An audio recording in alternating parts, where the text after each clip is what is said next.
আজকের রান্না এই যে সদ্য তোলা লাউ দিয়ে টমেটো আর হচ্ছে ওই তেলাপিয়া মাছ।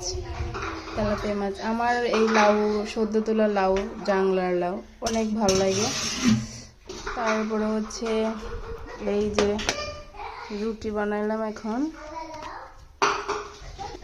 লাউটা যেহেতু তাজা, সেজন্য আমি লাউয়ের খোসাটা এক পিস তেলাপিয়া মাছ দিয়ে ভর্তা করছি। আমার এই ভর্তাটা অনেক অনেক ভালো লাগে, আপনারা ট্রাই করে দেখতে পারেন। কচি লাউ, যেটা সদ্য তোলা জাংলার লাউ আছে না, সেটার ছালটা এভাবে ছিলে আপনারা এক পিস মাছ দিয়ে, ইলিশ মাছ, যে কোনো মাছ দিয়ে ভর্তা করতে পারেন। অনেক ভালো লাগে, অনেক টেস্ট লাগে আমার কাছে।